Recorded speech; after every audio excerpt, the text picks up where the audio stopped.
Olá, Hora do Sul continua a rodada de entrevistas com os candidatos à Prefeitura de Pelotas. Hoje a gente conversa com Marciano Perondi, candidato pelo PL. Como todas as entrevistas, o tempo é de 30 minutos e eu começo a cronometrar a partir da apresentação do candidato. Olá, candidato, obrigado pela disponibilidade de falar com a gente. Obrigado pelo convite. Então, como é que está sendo a sua avaliação desse momento eleitoral, da campanha eleitoral como um todo? Eu tô bem feliz com o que a campanha apresenta nos últimos 15, 20 dias, né? Nos últimos 20 dias de campanha, ela cresceu muito. Então eu vejo, eu tô indo todo dia pro bairro, né? A gente vai pro bairro, pra vila e conversa com as pessoas, na casa das pessoas, e muita gente não quer mais essa velha política, não quer mais os mesmos se revezando no poder e estão de saco cheio com isso. Falam muito do governo do PSDB, que está muito ruim. E a gente vê, né? Tu olha para a rua, olhos esburacados, tu olha para a saúde, 60 mil pessoas aguardando exames, cirurgias, e tudo é muita gente. E o que tá bom? Então eles falam isso, esse é o sentimento do povo. Eles querem mudança, eles não querem mais os mesmos. E o PSDB representa a continuidade de um governo que a gente vê que não deu certo. E os outros participaram da política já há muito tempo. Então tem esse sentimento de novidade, de novo, e é o que eu sinto na rua. E eu estou bem feliz porque o povo viu isso, o povo sentiu isso, e o povo quer mudança. Bom, a sua principal proposta nos programas de TV, no próprio plano de governo, é a questão de desenvolvimento econômico, é a sua principal bandeira. Exatamente como o senhor propõe esse desenvolvimento econômico de Pelotas, através de quais eixos seria essa ação? Olha só, eu sou um empresário que eu vejo a dificuldade que tem de se investir aqui. Converso também do ramo da construção civil, tá? E muitos outros empresários que tentam entrar na cidade e não conseguem. E quem paga é o povo. Então, a principal forma que tem, o primeiro que tem que se fazer, é trabalhar com a desburocratização da cidade. Hoje é muito difícil de fazer qualquer coisa. Praticamente, quando chega numa outra cidade, a cidade pede o que eu posso fazer por ti, como é que eu posso te ajudar, sabe? E aqui em Pelotas tu não tem isso. Aqui em Pelotas é praticamente o que eu ganho se tu entrar aqui, sabe? Então, o que tu pode oferecer para a cidade? É o contrário, a cidade que tem que atrair investimento, a cidade que tem que propiciar isso. Tem empresas grandes que querem ir para outras cidades e quando eles descobrem, o prefeito descobre que essa empresa está procurando um local para se instalar, cara, eles vão atrás, eles vão lá na cidade dessa empresa, eles conversam, eles conseguem terreno, eles conseguem isenção, o que tu precisa para tu te instalar na minha cidade, sabe? Porque aí o povo ganha com isso.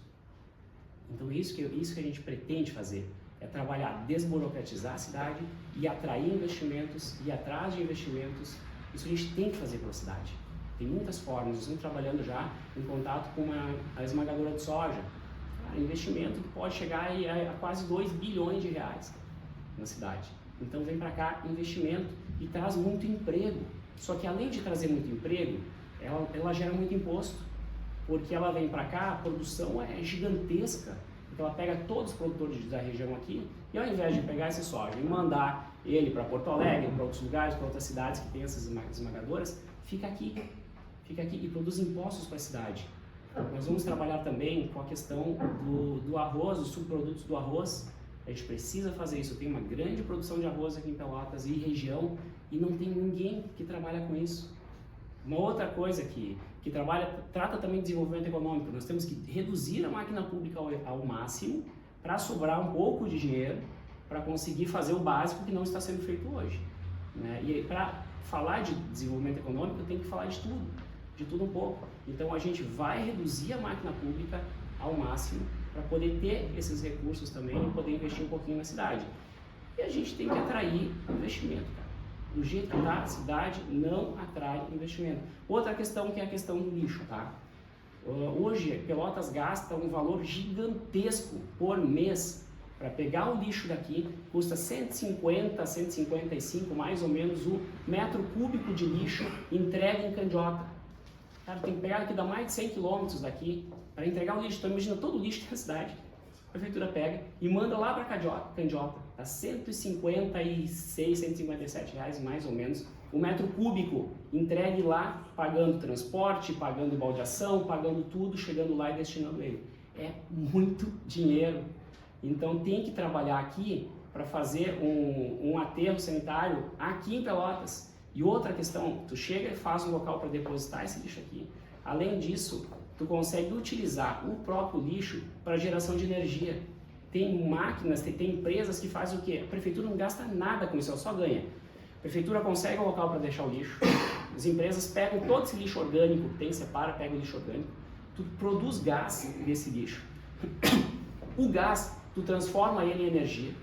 Tá? Essa energia, ela reverte para a prefeitura e ganha dinheiro e tu não gasta nada, porque a empresa ela utiliza ela só precisa do local e ela precisa do produto. E tem que ser acima de um determinado número de toneladas, que Pelotas já tem isso, até passa do que eles precisam mesmo, para poder fazer essa produção. Então já tem isso, e Pelotas, além de não gastar um valor absurdo com levar esse lixo até Candiotas para o lixo de Pelotas, ela consegue colocar aqui, consegue ganhar dinheiro com isso, porque essa empresa vem, processa, transforma em energia, reverte em energia elétrica, tá? Que consegue fazer, e a gente consegue abarcar o lixo de Rio Grande, o lixo de todas as cidades da região, e a gente consegue processar e fazer dinheiro com isso, e tendo isso aqui em Pelotas. Só que não uso, mando para Candiota. Por que ninguém faz isso? Sabe? Então, tem muita coisa errada em Pelotas que a gente pretende resolver. Além de diminuir o número de CCs, que é um absurdo, tem 8 mil servidores públicos, né? Por que tu tem que ter 500 pessoas de cargo de confiança? Para dar cargo em troca de apoio, cara. Essa velha política que tem que acabar. Ficar dando cargo em troca de apoio, comprando apoio com cargo. Quantos cargos tem em troca de apoio dentro da Prefeitura de Pelotas?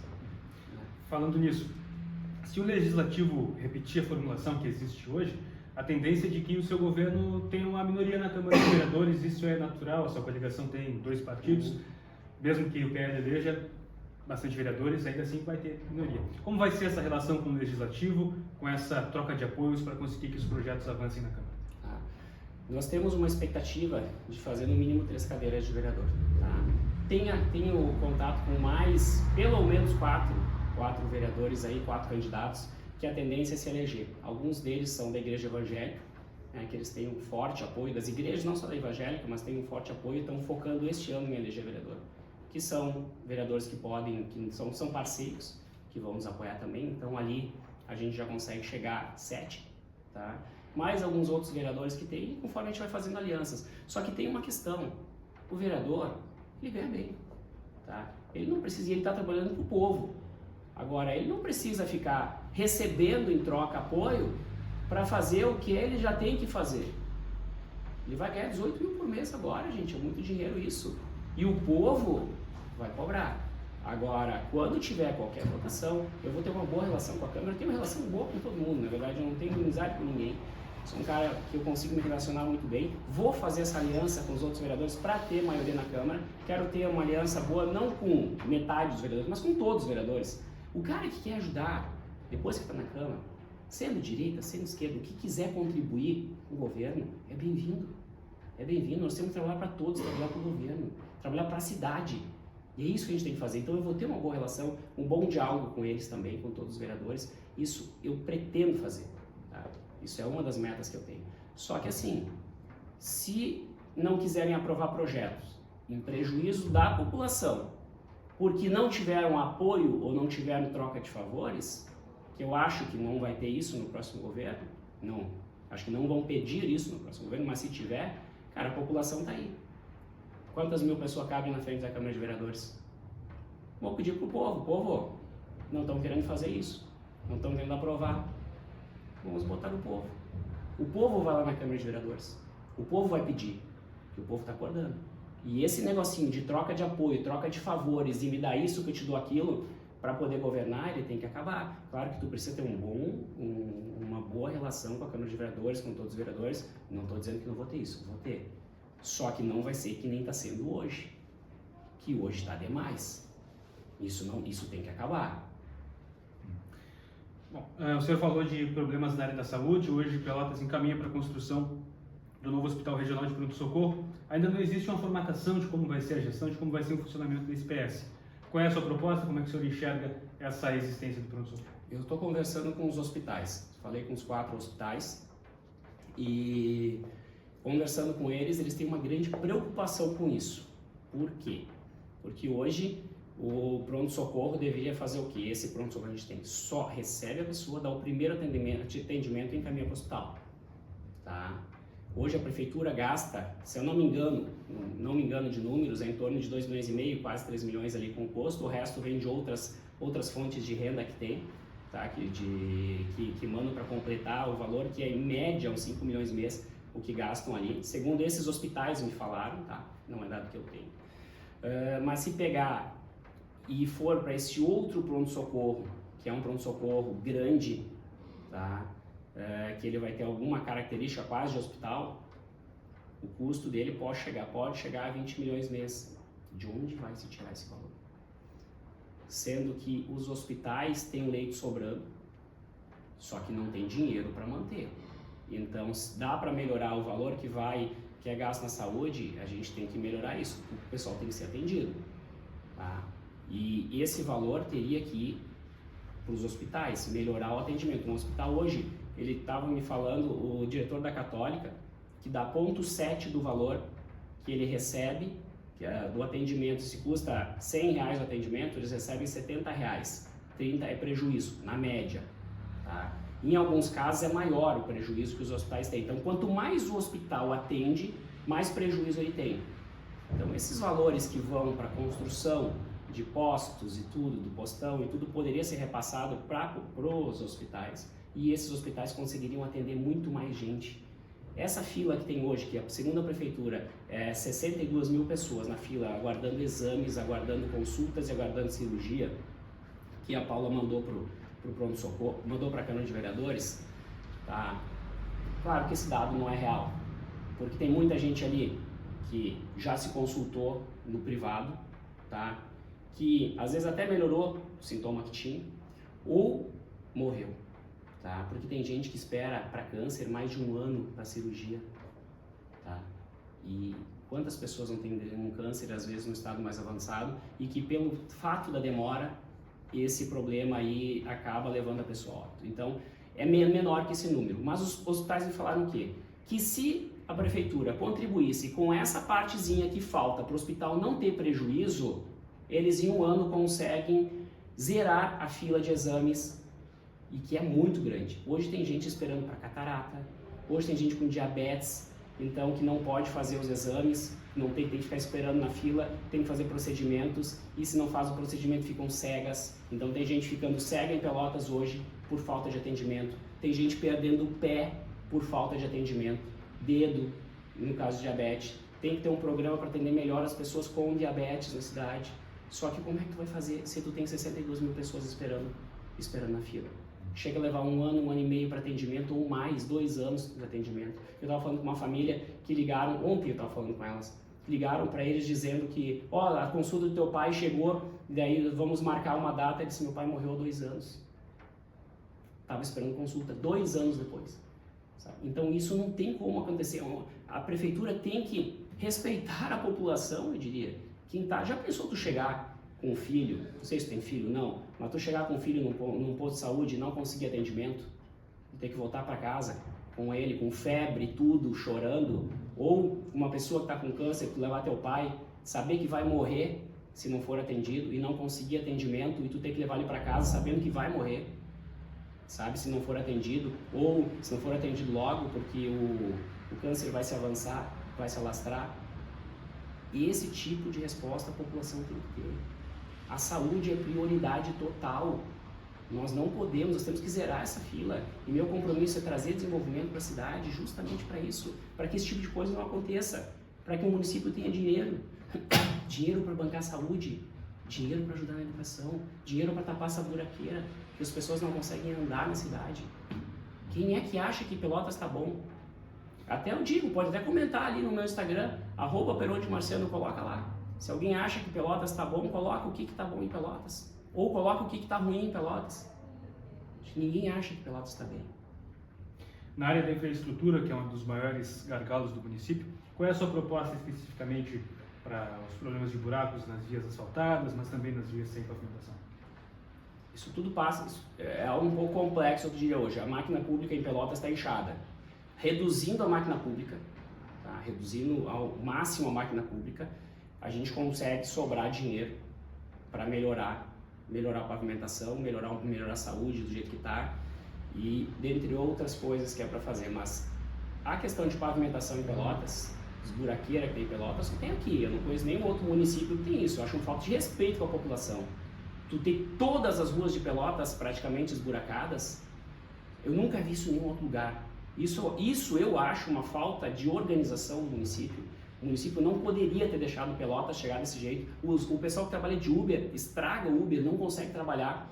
Cara. Então lá toda hora na oficina com Uber, o cara que está com o carro em casa estraga carro, muito buraco. O motoboy então estava conversando com um que trancou a moto, estava chovendo, tapou o buraco de água e ele foi, não viu o buraco, pegou o pneu na moto, quebrou o garfo da moto, caiu, se quebrou todo. Então por causa desse tipo de buraco, então eu vou ter um respeito com a população. E a questão dessa buraqueira toda que tem, de passar patrola de 4 em 4 anos antes da eleição, não vai mais acontecer não. A gente vai resolver o problema de infraestrutura da cidade. E o principal é buraco. É buraco. Não sei se tu está falando de infraestrutura, se é só isso, na questão de infraestrutura urbana, de buracos, mas infraestrutura eu entendo que entra a questão de esgoto. Tem que ter uma PPP do esgoto. Não estou falando aqui em privatizar a Sanep. Eu estou falando aqui em privatizar o esgoto, a tubulação de esgoto, que precisa para fazer. A Sanep tem que manter, mas faz um bom trabalho com o município aqui, acho que tem que estar na mão do município. Mas a questão de esgoto tem que ter uma PPP do esgoto para resolver esse problema da população. Em 4 anos se resolve todo o problema de esgoto da cidade. Voltando para a saúde, uma das suas propostas é a implementação de teleconsultas para desafogar o gargalo nas UBSs. Como é que funcionaria esse modelo? Existe alguma cidade que o senhor tenha como padrão para adotar aqui? Tem várias cidades que já estão fazendo isso, inclusive na própria Santa Casa tem um aplicativo que já estão utilizando, estão implementando ele para fazer teleconsultas. Tá? E tem, até na minha cidade, na cidade que eu vim de Caxias, eu digo que hoje a minha cidade é Pelotas, né? Eu moro aqui, investo aqui, então a minha cidade hoje é Pelotas. Mas tem plataformas de atendimento lá, que tu consegue com em torno de 400, 500 médicos cadastrados de todo o Brasil, e tu consegue ter esse atendimento de forma virtual em diversas especialidades. Então, além de zerar essa fila que a gente tem hoje na saúde, que é um compromisso que eu tenho, e os hospitais já assumiram esse compromisso comigo, tá? Para a gente conseguir zerar essa fila, não vai ter mais ninguém esperando o exame, esses exames de 2 anos, 1 ano, vai acabar, tá? E a teleconferência, ela é complementar ao posto de saúde. Então a gente vai fazer o quê? Se tu precisa de um atendimento e não tem vaga no posto, tu pode ser atendido por teleconferência. Mas se muita gente, depois que a gente divulga isso, bastante gente começa a ser atendido por teleconferência, tu desafoga o posto. Porque quem não precisa ir lá presencialmente para fazer um exame, ele pode consultar com o médico, porque ele bota lá qual é o problema dele, qual é o sintoma, o que ele tem, e aí ele é direcionado para o médico especialista, o médico por videoconferência vai atender ele. A maioria das consultas que tu vai hoje, o médico não precisa te tocar para te dar o remédio, para te dar a solução, para ver o que tu tem. Então isso tu consegue resolver na teleconferência, e se a gente pega todas essas partes dos exames menos complexos por teleconferência, tu desafoga o postinho e aí vai ter médico para todo mundo. Tá? Na área de educação, o senhor propôs a implementação de escolas cívico-militares aqui em Pelotas, na rede municipal. Como seria essa estruturação? Quantas escolas seriam abrangidas? Hoje tem uma discussão sobre, na rede pública, poder-se ou não instalar escolas de cívico-militares, tá? Mesmo sendo as escolas com mais resultado que tem no país hoje, comparando escolas municipais, escolas públicas, tu pega as que tem cívico-militar, são as melhores, tá? E isso eu acho um dado que deveria ser respeitado.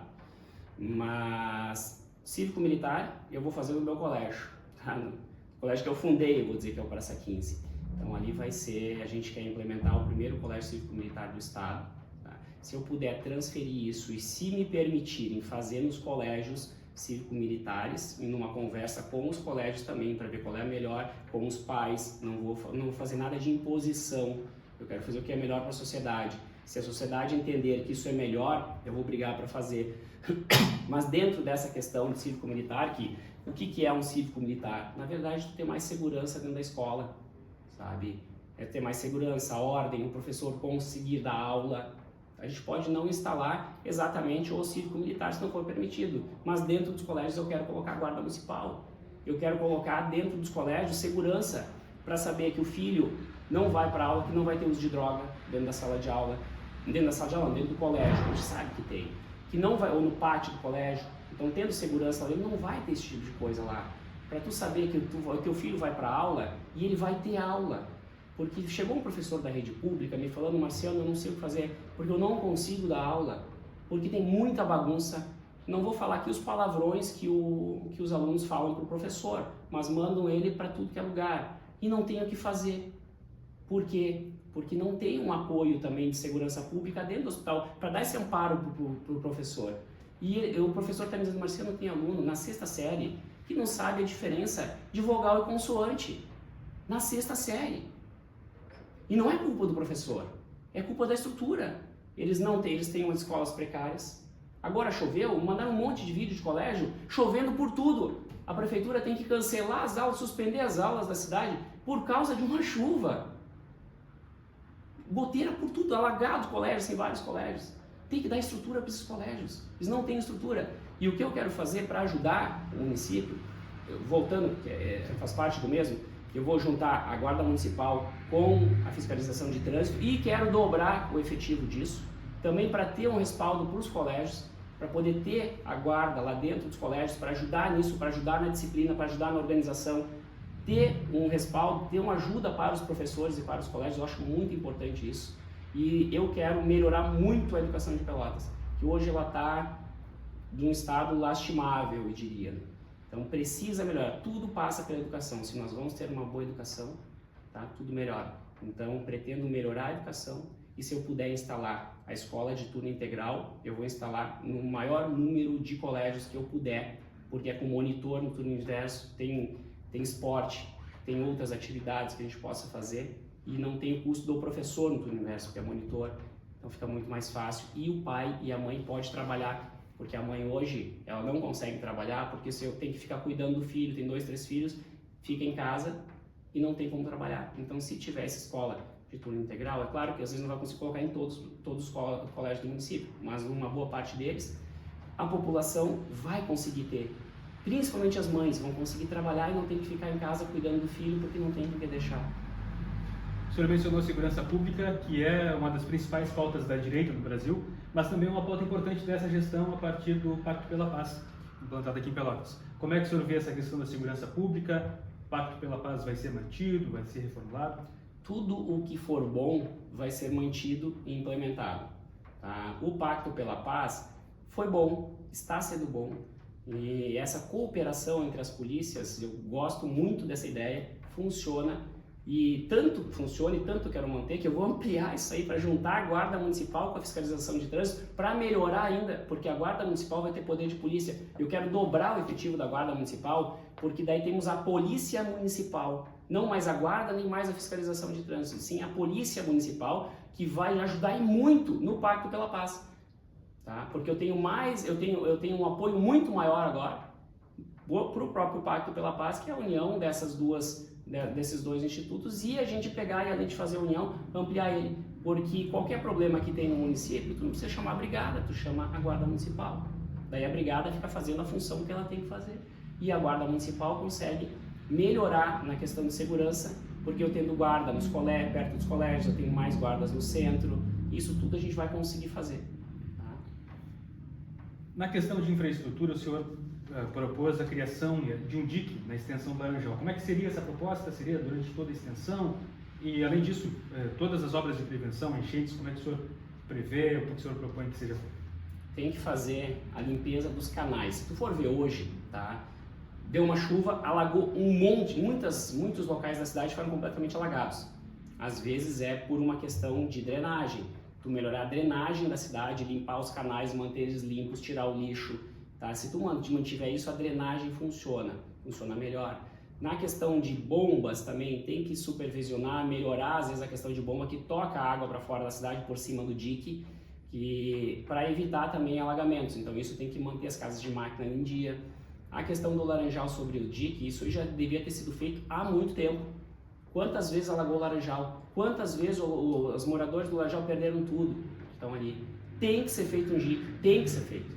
Então fazer esse dique, não ali na beira da rua, um pouco para dentro, depois das árvores, dentro da areia, tá? Tá? Faz um dique ali de 1,5 m de altura, faz de concreto para uma parte enterrada, uma parte para cima, do lado de cá encosta pedra, terra, tudo, grama. Já estava vendo um estudo sobre isso, da viabilidade também, que tem que ser com técnicos também, que entendam da área e que façam algo que realmente funcione, tá? Então estou atrás disso, faz o dique ali, uns 10 metros para dentro da areia, tu nem nota que tem um dique porque ele fica pouco íngreme e tu faz lá de cá grama, então dá para fazer, nem percebe o dique, tu protege o laranjal. Então toda a extensão do laranjal, até chegar na última rua, na rua dá para levantar a rua e contornar todo o Valverde e até 1 km para cima de onde termina hoje, porque o dique foi feito até um certo ponto e a água quando enche contorna o dique. Adianta para quê? Adianta para nada, né? Então tem que levar até aonde precisa aquele dique ali e faz uma rua em cima, porque daí consegue utilizar a rua e além de utilizar a rua a gente tem esse dique. E nessa questão ainda do clima, das mudanças climáticas e desses efeitos, como o senhor prevê também a remoção de pessoas de áreas de risco, a ampliação urbana de Pelotas, como é que o senhor vê essa questão? É justamente por isso, quero fazer esses diques e tudo para não precisar ter remoção de pessoa em área de risco, porque aí tu não tem mais área de risco. Se tu fortalece os diques da cidade, faz um trabalho bem feito com especialistas e resolve, então não precisa ficar tapando buraco com toda vez que aparece, que dá alguma calamidade, tu tem que ficar atrás correndo e suspenderam as aulas das crianças agora durante mais de um mês nessa enchente que teve. Quantas crianças perderam de aula com isso? Por quê? Porque o município não está preparado para uma enchente, não está preparado para a subida da água, que já sobe desde quando? Desde 1950 é alagada a cidade, antes disso, alagada a cidade. Então vamos fazer esses diques, fortalecer esses diques, que a gente não precisa mais se preocupar tanto com retirada de pessoa de área de risco, porque a gente isola as áreas de risco. Tá? Então isso, e é lógico que a gente vai ter que ter um trabalho, estudo, porque não é só de enchente, são questões de vendavais, que pode ter a questão da barragem que está acima da cidade, que a gente tem que ver também como é que está, se está em risco, se não está em risco. A questão da barragem, dá para diminuir o volume de água dela, porque estão se criando outras barragens, a outra água que está para vir, aquela para cima do canal São Gonçalo ali, para cima do dique, da eclusa, que tu traz a água para cá e não precisa mais encher tanto a barragem Santa Bárbara, que dá menos risco para a população, e quando tem chuvaradas muito fortes, ela vai encher a barragem e também não vai transbordar de forma tão abrupta. Então são prevenções que a gente tem que ter e a gente vai ter que ter esse cuidado. Né? Quanto à formatação de governo, de secretariado, o senhor já tem uma previsão de como vai ser essa estruturação da gestão? O que a gente vai fazer é reduzir as secretarias, não sei para qual número ainda, mas de 17 para umas 9 ou 10, é a ideia que a gente tem para fazer. Nós estamos indo atrás de um corpo técnico para isso, para ter pessoas técnicas, secretários, todos os secretários vão ser técnicos, tá? Eu diria um técnico político, alguém que consegue ter um bom trato, uma boa gestão, mas não só técnico, porque às vezes só o técnico tu peca um pouco, tem que ser um cara que é técnico e gestor, tá? Isso a gente vai pegar, e todas as secretarias, todos os cargos, eles vão ter que ter qualificação. Hoje nós vemos muitos cargos na prefeitura sem qualificação, isso é ruim para a população, né? Não dá para dar cargo para amiguinho, não dá para dar cargo em troca de apoio. Se quer dar cargo em troca de apoio, tudo bem, não tem problema nenhum. Me indique uma pessoa que seja competente e que, se não for, ela vai sair no dia seguinte ou no mês seguinte está fora. Então não digo que não vou trabalhar com o apoio de outros partidos, desde que a indicação seja uma pessoa qualificada. Se essa pessoa for qualificada, for boa, cara, como eu disse, sendo direita, sendo esquerda, sendo do partido, não interessa. A gente tem que fazer um governo para o povo, para Pelotas. Candidato, o senhor tem 1 minuto e meio, se quiser fazer alguma consideração final, para quem está nos assistindo. E daquilo que eu falo, eu sempre bato, o que mais falta em Pelotas é desenvolvimento econômico. E a minha função, estou aqui, não porque eu preciso, porque eu estou morando em Pelotas hoje e eu quero mudar essa cidade. E é de trazer o maior desenvolvimento que essa cidade já teve nos últimos 30 anos. Trazer desenvolvimento para cá, porque com desenvolvimento ajuda o povo. A gente tem impostos, mais impostos, ajuda na infraestrutura, ajuda a tapar a buraqueira da cidade. É lamentável tu ver hoje a cidade do jeito que está, largada dessa forma. E outra questão é tu olhar para uma fila de quase 60 mil pessoas esperando exames e tudo, isso dói no coração. Quando tu vai na vila, quando tu vai no bairro e dizer que eles estão lá, eu estou mais de um ano, eu não consigo o exame, eu estou com dor, sabe, isso não dá para ser. A responsabilidade de um gestor, de um prefeito, é cuidar do povo.